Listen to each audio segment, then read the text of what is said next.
Hello, family. This is How We Lived, and we will be reading some columns from the Afro-American newspapers from the mid and late 1800s, and some from the European newspapers from the 1800s and beyond.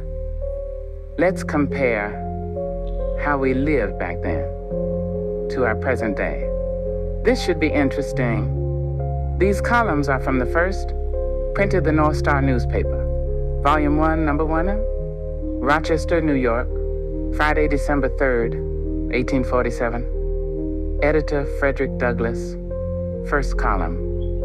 To our oppressed countrymen. We solemnly dedicate the North Star to the cause of our long oppressed and plundered fellow countrymen. May God bless the offering to your good. It shall fearlessly assert your rights, faithfully proclaim your wrongs, and earnestly demand for you instant and even-handed justice. Giving no quarter to slavery at the South, it will hold no truce with oppressors at the North. While it shall boldly advocate emancipation for our enslaved brethren, it will omit no opportunity to gain for the nominally free, complete enfranchisement.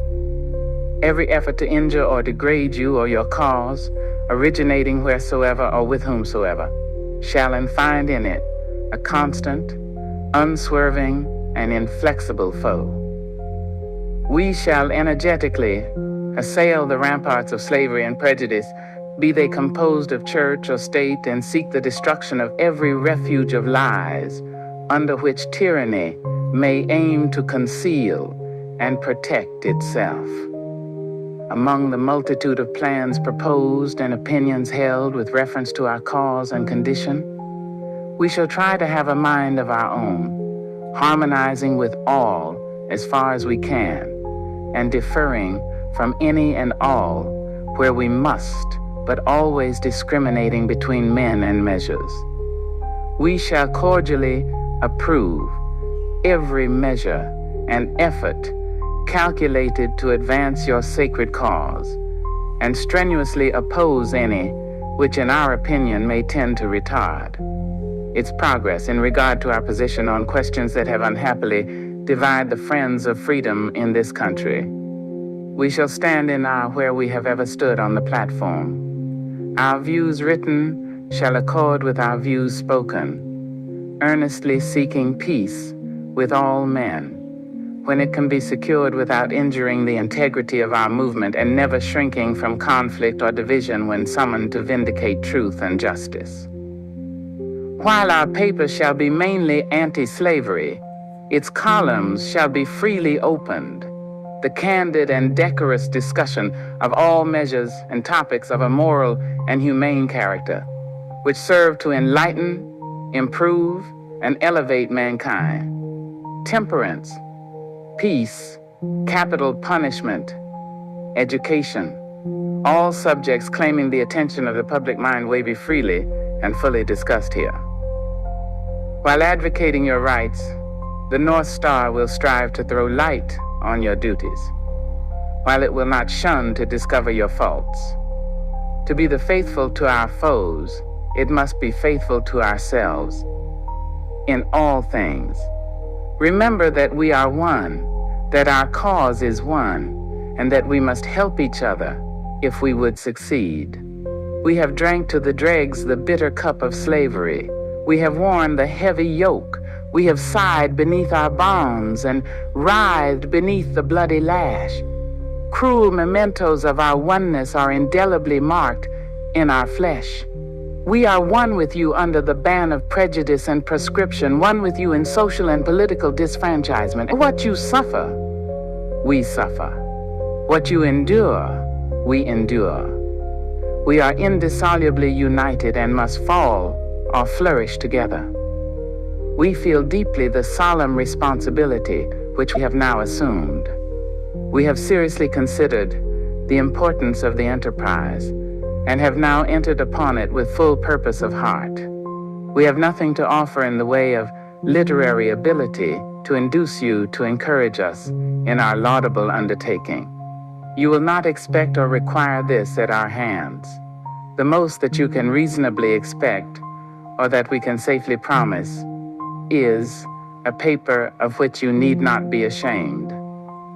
21 years of severe bondage at the South and 9 years of active life in the North, while it has afforded us the best possible opportunity for storing our mind with much practical and important information, has left us little time for literary pursuits or attainments.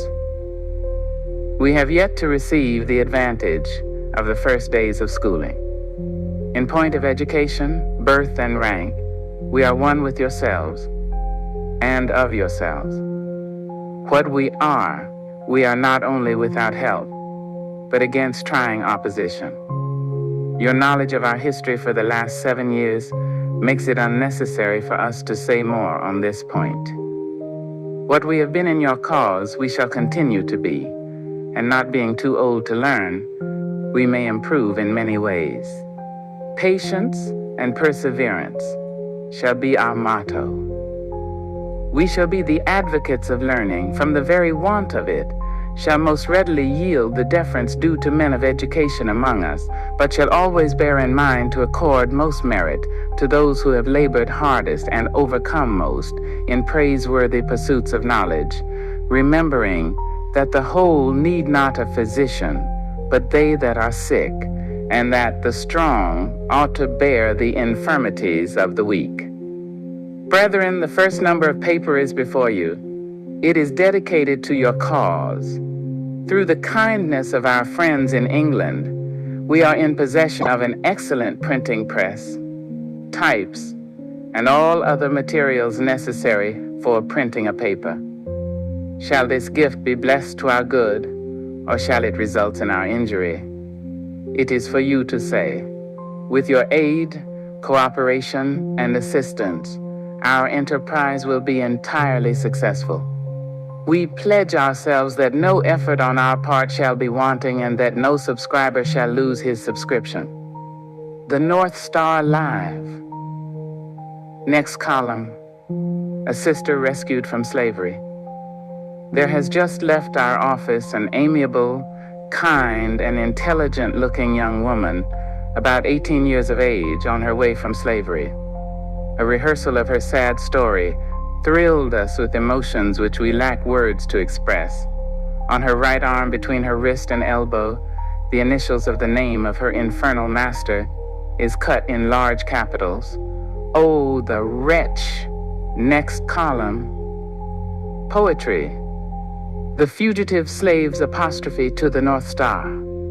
Star of the North, though night winds drift, the fleecy drapery of the sky, between thy lamp and I lift, yea, lift with hope my sleepless eye to the blue heights wherein thou dwellest, and of the land of freedom tellest. Star of the North, while blazing day pours round me its full tide of light, and hides thy pale but faithful ray, I too lie hid and long for night. For night I dare not walk at noon, nor dare I trust the faithless moon, nor faithless man whose burning lust for gold hath riveted my chain. No other leader can I trust, but thee of even starry train, for all the host around thee burning. Like faithless man, keep turning, turning. I may not follow where they go. Star of the North, I look to thee while on I press, for well I know thy light and truth shall set me free. Thy light that no poor slave deceiveth, thy truth that all my soul believeth. They of the east beheld the star that over Bethlehem's manger glowed. With joy they hailed it from afar, and followed where it marked the road, till where it raised directly fell, they found the hope of Israel. Wise, we're the men who followed this, the star that sets men free from sin. Star of the North, thou art to us, who were slaves because we wear a skin, dark as night's protecting wing. Thou art to us holy thing, and we are wise to follow thee. I trust thy steady light alone, Star of the North, Thou seemst to me to burn before the Almighty's throne, to guide me through these forests dim and vast, to liberty and Him.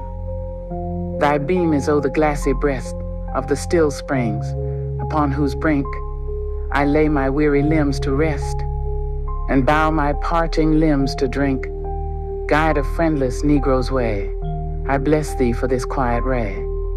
In the dark top of southern pines, I nestled when the driver's horn called to the field in lengthening lines, my fellows at the break of morn. And there I lay till thy sweet face looked in upon my hiding place, the tangled canebrake where I crept for shelter from the heat of noon, and where while others toiled, I slept, till wakened by the rising moon, as its stalks felt the night wind free, gave me to catch a glimpse of thee, star of the north. In bright array, the constellations round thee sweep, each holding on its nightly way, rising or sinking in the deep, and as it hangs in mid-heaven flame, the homage of some nation claiming.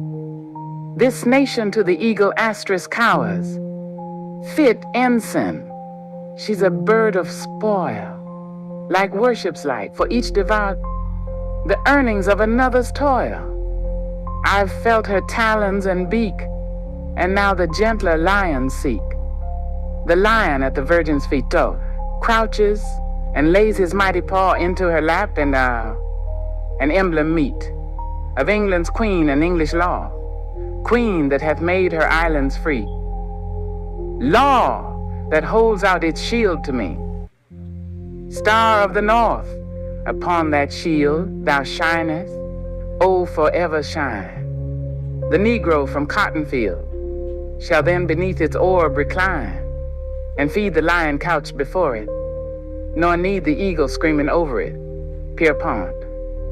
The constellation Aquila, Leo, and Virgo are here meant by the astronomical fugitive. Friend Douglas, being recently a November visitant at the great wonder of our Western Hemisphere, I ventured to pencil some thoughts upon a theme which, although the frequent subject of the painter and the poet, will forever remain exhaustless. As I stood upon the shelving ledge and saw the mighty volume sheeted with foam making its majestic plunge into the fearful abyss, I thought it not an inapt emblem of the vast flood of light which truth is now pouring upon the world, some rays of which I trust your star is about to disseminate. Respectfully yours, G. Robinson, Rochester, November 1847. This has been the readings of Fredrick Douglass from his newspaper, The North Star. Thanks for reading along. Like, share, comment, and follow for more content.